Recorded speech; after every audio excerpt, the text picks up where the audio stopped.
Hello everyone, welcome to exam study की इस video में आज अपन पढ़ने वाले हैं 11 मई 2020 का करंट अफेयर। साथ में ही जितने भी इंपॉर्टेंट फैक्ट होते हैं उनको फुल डिटेल के साथ डिस्कस करेंगे, तो आप वीडियो को बिना स्किप करते हुए एंड तक देखें। साथ ही गाइज, अगर आपको इस वीडियो की पीडीएफ चाहिए तो इसका लिंक आपको डिस्क्रिप्शन बॉक्स में मिल जाएगा, जहाँ से आप डायरेक्ट डाउनलोड कर सकते हो। साथ ही आपको बता दिए video UPSC, UPPCS, SSC, TET परीक्षा हो गई, ऑल स्टेट जितनी भी पुलिस है उन सब के लिए इंपॉर्टेंट होने वाला है। साथ ही रेलवे हो गया, बैंक हो गया, डिफेंस एग्जाम हो गया, स्टेट पीसीएस हो गया, सभी के लिए वीडियो हेल्पफुल है। तो आप वीडियो को बिना स्किप करते हुए एंड तक देखें। आज के करंट अफेयर पढ़ने से पहले अपन 9 मई का करंट अफेयर रिवाइज करने वाले हैं, तो आप 9 मई के करंट अफेयर को रिवाइज कीजिए। सबसे पहला क्वेश्चन है, रिपोर्ट के अनुसार वर्ष 2019 में भारत में प्राकृतिक आपदा, संघर्ष, हिंसा के कारण कितने मिलियन से अधिक लोगों आंतरिक रूप से विस्थापित हुए हैं? तो इसका सही आंसर क्या होगा? 5 मिलियन। 5 मिलियन से अधिक लोग प्राकृतिक आपदाओं, संघर्ष और हिंसा से क्या हुए हैं? प्रभावित हुए हैं। तो उन लोगों को विस्थापित कर दिया गया है। सेकेंड क्वेश्चन है 9 मई के रिवाइज में, किस राज्य सरकार ने हाल ही में कोरोना वायरस को फैलने से रोकने के लिए लगाए गए लॉकडाउन के कारण परेशान लोगों को राहत देने के लिए 1610 करोड़ रुपए की पैकेज की घोषणा की है? तो गाइस का सही आंसर क्या होगा? कर्नाटक। कर्नाटक ने 1610 करोड़ रुपए की क्या करी है? घोषणा की है। नेक्स्ट क्वेश्चन है, हाल ही में किस देश ने हेनान प्रांत के दक्षिणी द्वीप से एक अंतरिक्ष rocket the long March B5B को क्या करा है? सफलतापूर्वक लॉन्च किया है। तो कौन सा देश है वो? चीन। चीन ही नहीं ही द लॉन्ग मार्च 5B को सफलतापूर्वक लॉन्च किया है। फोर्थ क्वेश्चन है, फोर्स इंडिया बिलियनर्स लिस्ट 2020 की जारी हुई में लिस्ट में सबसे अमीर व्यक्ति कौन है? मुकेश अंबानी, जो कि पिछले कुछ सालों से अपने पद पर बने हुए हैं और बस इस साल इनकी जो इनकम है उसमें कुछ गिरावट आई है, लेकिन फिर भी ये पहले स्थान में बने हुए हैं। नेक्स्ट क्वेश्चन देखिए। नेक्स्ट क्वेश्चन है, किस गैस के रिसाव से विशाखापट्टनम में 7 मई 2020 को कई इकाइयों में मौत और सैकड़ों लोग मरे गए हैं? तो वो जो गैस रिसाव हुई थी उस गैस का क्या नाम था? गैस का नाम था स्टाइरिन, जो कि आंध्र प्रदेश के विशाखापट्टनम में रिसाव हुआ था। नेक्स्ट क्वेश्चन है, भारतीय रिजर्व बैंक के केंद्रीय बोर्ड में निदेशक के रूप में हाल ही में किसे नियुक्त किया गया है, जिन्होंने हाल ही में आर्थिक मामलों के सचिव के रूप में पदभार संभाला है? तो उनका क्या नाम था? उनका नाम था तरुण बजाज। तरुण बजाज ने ही केंद्रीय बोर्ड के निदेशक के रूप में नियुक्त हुए हैं। नेक्स्ट क्वेश्चन है, सीमा सड़क संगठन, जिसको शॉर्ट फॉर्म बोलते हैं BRO, की जो स्थापना दिवस कब मनाया गया? तो इसकी स्थापना दिवस मनाया गया 7 मई 2020 को। विश्व एथलेटिक दिवस 2020 कब मनाया गया? तो ये भी 7 मई को मनाया गया है। और नेक्स्ट क्वेश्चन है, कोविड-19 की वजह से विदेशों में फंसे नागरिकों को लाने के लिए केंद्र सरकार ने कौन सा मिशन शुरू किया है? तो उसका क्या नाम है? वंदे मातरम मिशन। जो वंदे भारत मिशन है, जिसको विदेशों से जो भी लोग फंसे हुए हैं भारत के, उन सबको लाने में ये कामयाब होगा। इराक के नए प्रधानमंत्री के तौर पर किसने शपथ ली है, जो वहां के खुफिया एजेंसी के प्रमुख रह चुके हैं? उनका क्या नाम था? मुस्तफा अल किदमी। देखो, मुस्तफा अल किदमी था। गाइज, अगर आपको 9 मई के करंट अफेयर को फुल डिटेल से पढ़ना है तो आपको हमारे पिछली वीडियो में जाइए और 9 मई के करंट अफेयर को फुल डिटेल से पढ़िए। इसमें मैं ओनली रिवाइज कर रहा हूँ। अब आज का करंट अफेयर है 11 मई का, इसको अपन फुल डिटेल के साथ पढ़ेंगे। तो देखिए आज का सबसे पहला क्वेश्चन, 11 देखो, निम्न में से कौन सा कथन सत्य है? तो देखो, पहला स्टेटमेंट है 11 मई को देश भर में बुद्ध पूर्णिमा मनाया गया।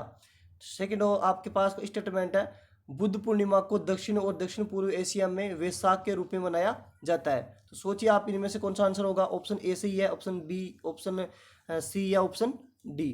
देखो, इसका सही आंसर होगा ऑप्शन बी, कि बुद्ध पूर्णिमा को दक्षिण और दक्षिण पूर्व एशिया में वैसाख पूर्णिमा के रूप में मनाया जाता है। जो ऑप्शन ये गलत है। तो इसके बारे में डिटेल देख लीजिए आप लोग। इस बार देश भर में बुद्ध पूर्णिमा 7 मई 2020 को मनाई गई। बुद्ध पूर्णिमा का दिन हिंदू कैलेंडर के अनुसार वैसाख, अप्रैल या मई महीने में आता है, जो कि पूर्णिमा के रूप में संदर्भित करता है। बुद्ध पूर्णिमा बौद्ध धर्म के संस्थापक गौतम बुद्ध की जयंती के रूप में मनाया जाता है। बुद्ध पूर्णिमा को दक्षिण और दक्षिण पूर्व एशिया में वैसाख के रूप में मनाया जाता है, जो वैसाख की पूर्णिमा के रूप में मनाया जाता है। यह दिन भगवान बुद्ध के जन्म, मृत्यु, साथ ही आत्मज्ञान की याद दिलाता है। जो उनका जन्म था, मृत्यु था और उन्होंने जो भी अपने लाइफ में ज्ञान प्राप्त किया उन सब के बारे में ये याद दिलाता है। और गौतम बुद्ध का जन्म कब हुआ ये भी देख लीजिए, 563 ईस्वी पूर्व में कपिलवस्तु के लुम्बिनी में हुआ, जो कि कहाँ पे? नेपाल के पास स्थित सीमा पे है ये। और ये अक्सर एग्जाम में पूछा जाता है कि गौतम बुद्ध का जन्म कहाँ पे हुआ? तो गौतम बुद्ध का जन्म हुआ कपिलवस्तु के लुम्बिनी में, जो कि नेपाल के आसपास है। इनसे रिलेटेड और भी जानकारी ले लीजिए आप लोग। सांसारिक समस्याओं से व्यवस्थित होकर सिद्धार्थ, उनका बचपन का नाम था, ये भी पूछ लिया जाता है, बचपन का नाम था सिद्धार्थ, ने 29 वर्ष की अवस्था में ग्रह त्याग किया, जिसे बौद्ध धर्म में महाविश्वकर्मण नाम से जाना जाता है। देखिए कभी एग्जाम में ये भी पूछा जाता है कि जो गौतम बुद्ध ने जो अपना संन्यास ग्रहण किया था उसको किस नाम से जानते हैं, तो महानिष्क्रमण के नाम से जानते हैं। ग्रह त्याग के बाद सिद्धार्थ के प्रथम गुरु कौन थे, वैशाली के गुरु आलम कलाम। देखो ये भी पूछ लिया जाता है कि जो सिद्धार्थ के थे, तो सिद्धार्थ किसका नाम था, गौतम बुद्ध का, और उनके जो प्रथम गुरु कौन थे, अलार कलाम, जिन्होंने उनको सांख्य दर्शन की शिक्षा दी। तो ये भी पूछ लिया जाता है कि सांख्य दर्शन की शिक्षा गौतम बुद्ध को किसने दी, तो किसने दी, अलार कलाम ने। अलार कलाम ने ही के बाद सिद्धार्थ के दूसरे गुरु कौन थे, राजगीर के रुद्र।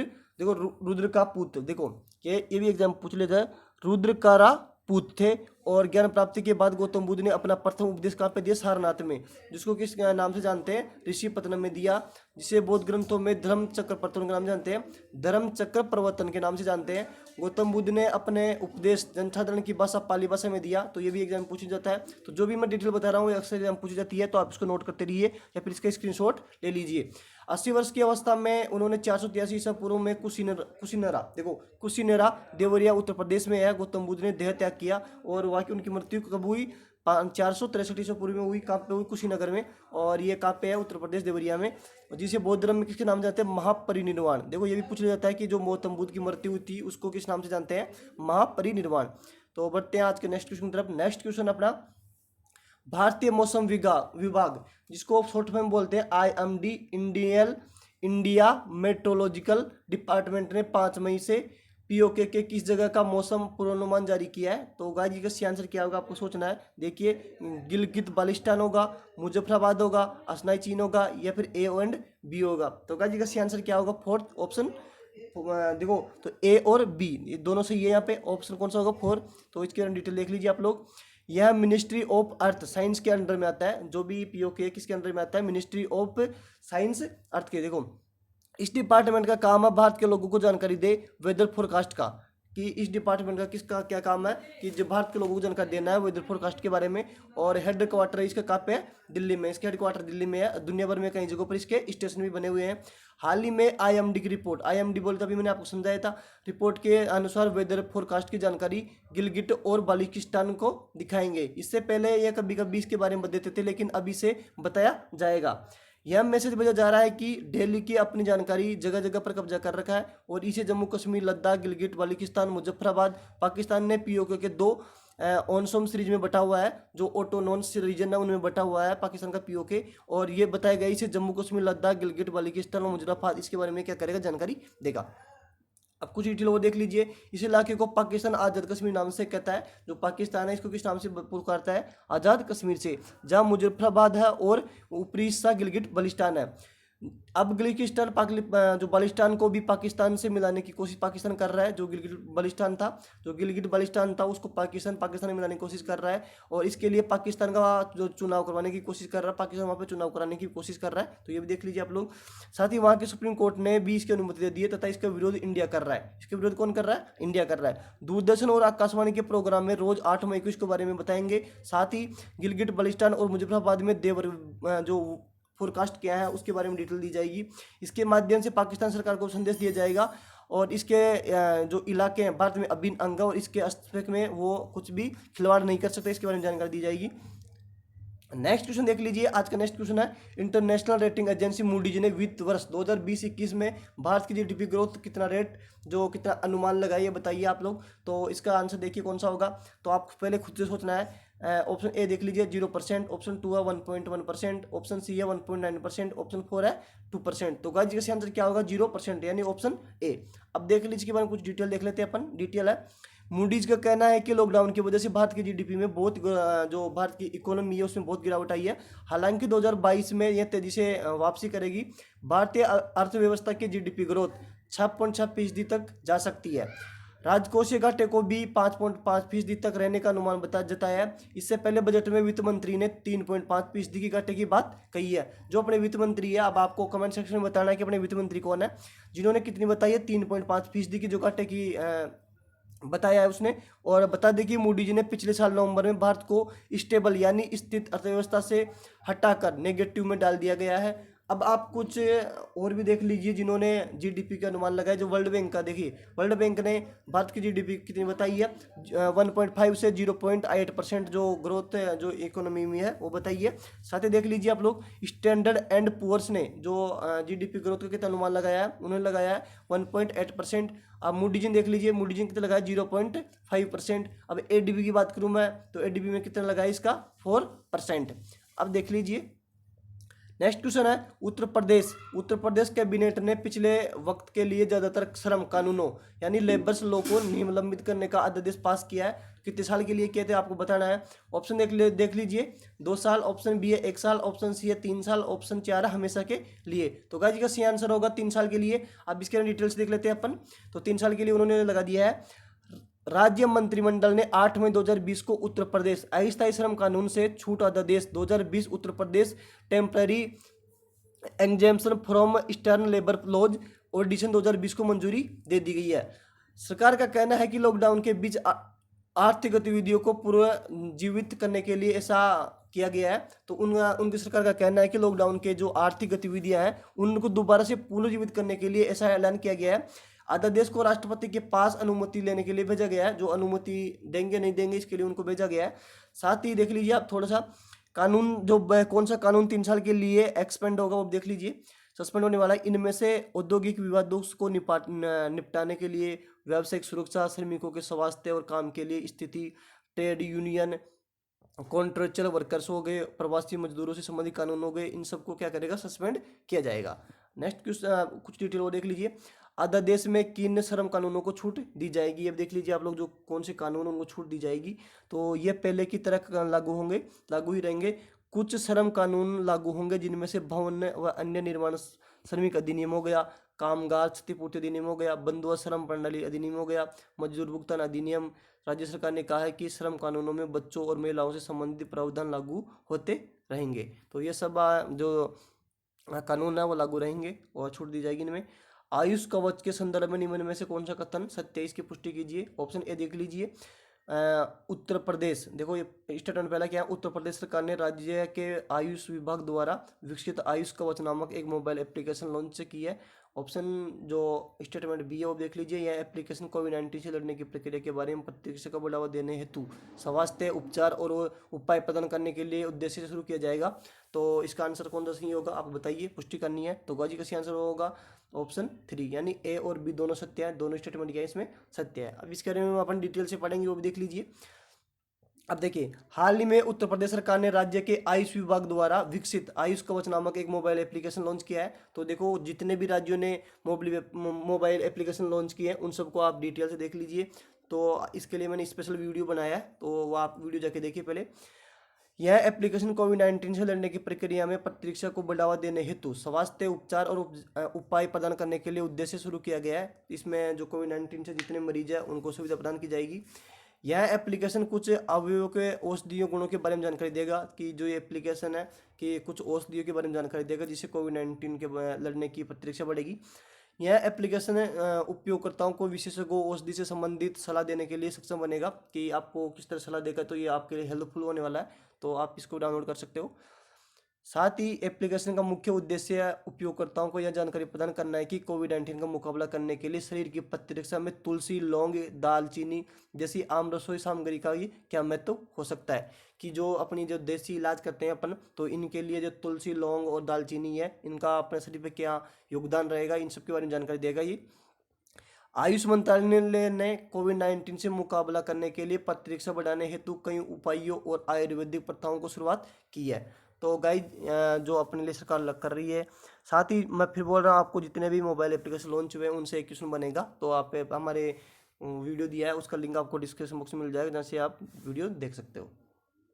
नेक्स्ट क्वेश्चन है, WHO ने कोविड-19 की उत्पत्ति और संक्रमण का जिम्मेदार किसे बताया। तो ये अब फाइनल कर दिया गया है कि जो कोविड-19 की उत्पत्ति हुई है वो किस चीज़ से हुई है। तो आप बताइए, पेंगोलियन से हुई है, बिल्ली से हुई है, वुहान लेब से हुई है, या फिर चमगादड़ से हुई है। तो WHO ने क्लियर कर दिया है कि इसकी जो उत्पत्ति हुई है वो चमगादड़ से हुई है। तो पहले सब लोगों के मन में डाउट था किससे हुआ है, तो इसका ऑप्शन कौन सा होगा 4।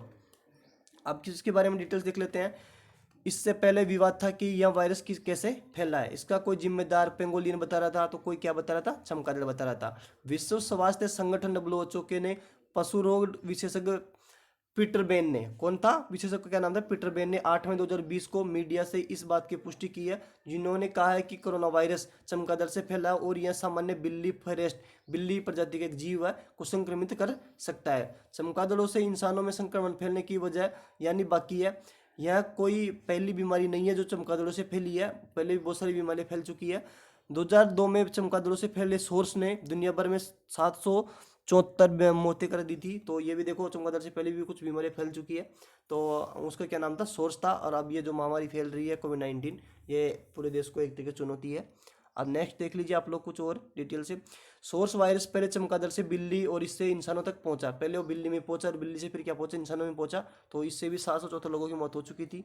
और अब देखिए आप लोग, 2018 में केरल में निपाह वायरस का एक वाहक भारतीय फलबक्षी चमगादड़ था, जिसमें कितनी मौतें हुई थी, 17 मौतें हुई थी। इसके अलावा इबोला, रेबीज, हैंद्र, मार्कबर्ग वायरस से मामलों में भी वाहक चमगादड़ भी ही रहा था। और जो देखिए पहले बहुत सी बीमारी फैल चुकी है जिनका मुख्य कारण चमगादड़ ही रहा था, जैसे इबोला हो गया, रेबीज हो गया, हैद्र हो गया, मार्बर्ग वायरस हो गया। इन सब के लिए जिम्मेदार कौन था, चमगादड़ ही था। और अब कोविड-19 की वजह भी किसको बताया गया है, चमगादड़ को ही।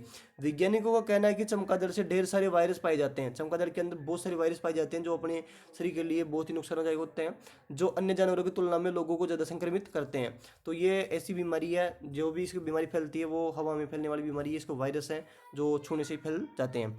चमगादड़ों की प्रतिरक्षा प्रणाली, इम्यूनेशन सिस्टम बहुत ज़्यादा मजबूत होती है। यही वजह कि इतने सारे वायरस साथ लेकर ये चलने में बावजूद चमगादड़ कभी खुद बीमार नहीं पड़ते, जबकि अन्य स्तनधारी जीव अक्सर रेबीज जैसी गंभीर बीमारी के शिकार हो जाते हैं। तो चमगादड़ में लड़ने की क्षमता होती है, इसलिए बहुत से वायरस लेके अपने साथ घूमता है। नेक्स्ट क्वेश्चन आज का अपना नेक्स्ट क्वेश्चन है, हाल ही में सुर्खियों में रही मुख्यमंत्री युवा योगा योग योजना, किस राज्य सरकार और केंद्र शासित प्रदेश ने इसकी पहल की शुरुआत की है। तो आपको ऑप्शन बताना है, ऑप्शन देख लीजिए। ऑप्शन है आपके पास, असम है, गुजरात है, त्रिपुरा, झारखंड है। तो इसका सी आंसर क्या होगा देख लीजिए। तो इसका सी आंसर क्या होगा, त्रिपुरा।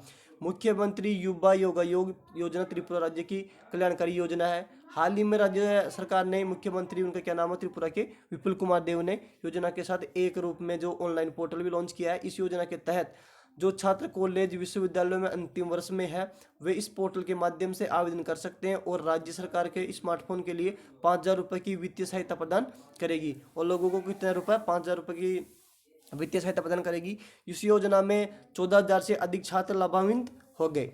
नेक्स्ट क्वेश्चन देख लीजिए। नेक्स्ट क्वेश्चन आज का अपना नेक्स्ट क्वेश्चन में देखिए, रक्षा मंत्री कौन अपने, राजनाथ सिंह है, जिन्होंने रक्षा मंत्रालय के किस संगठन के 9304 पद समाप्त करने की मंजूरी दी है। कि उन्होंने कौन सा ऐसा संगठन है जिसके 9304 पद जो है उनको समाप्त करने की एकदम मंजूरी दी है।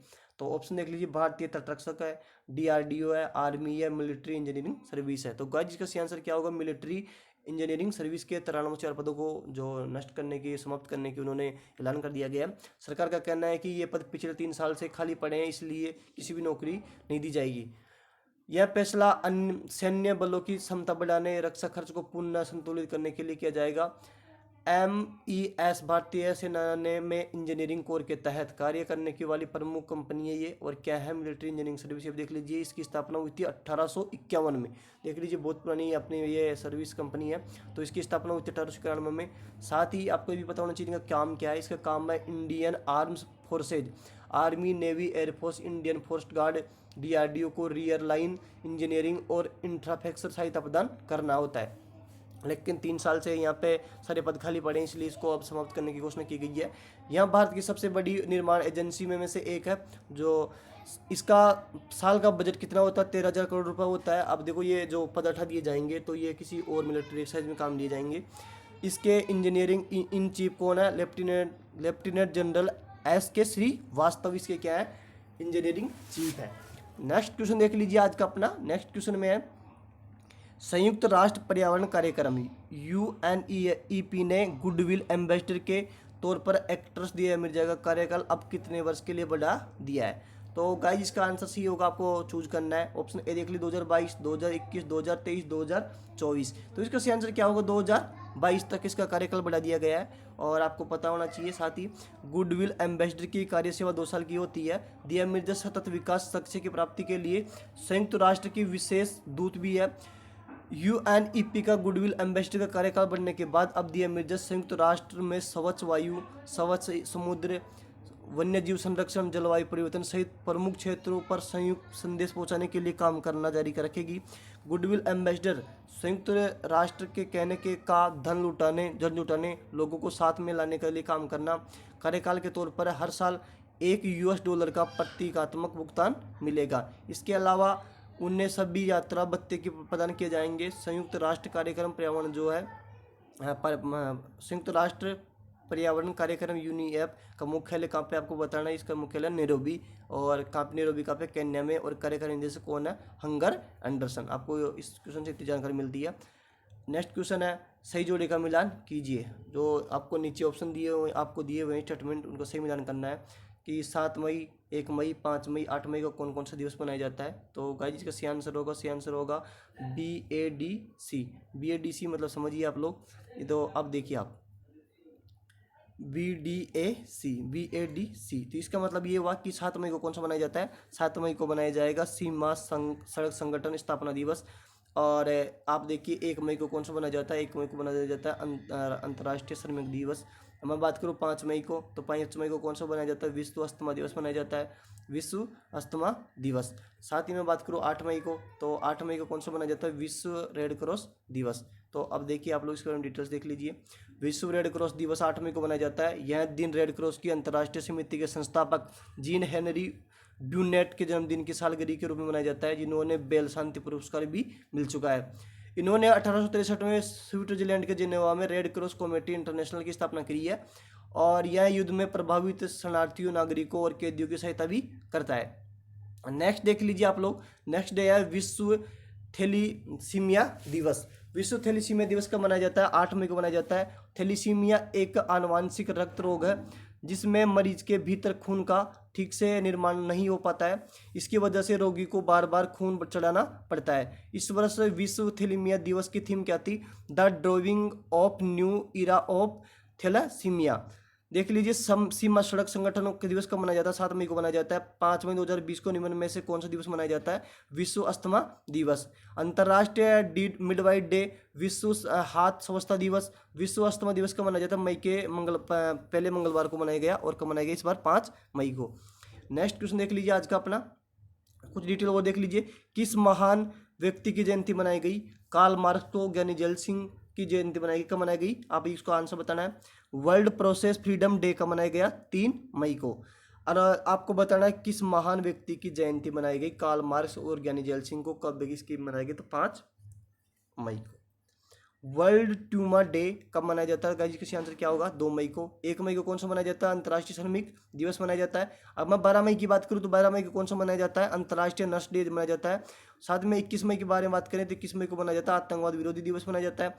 27 मई के बारे में बात करें तो 27 मई को मनाया जाता है जवाहरलाल नेहरू की पुण्यतिथि स्मृति बनाई दिया जाता है। साथ ही 22 मई को मनाया जाता है विश्व जैव विविधता दिवस। 31 मई को मनाया जाता है विश्व तंबाकू दिवस मनाया जाता है। तो आपको जो भी दिवस है उनके बारे में डिटेल से अपने पढ़ा।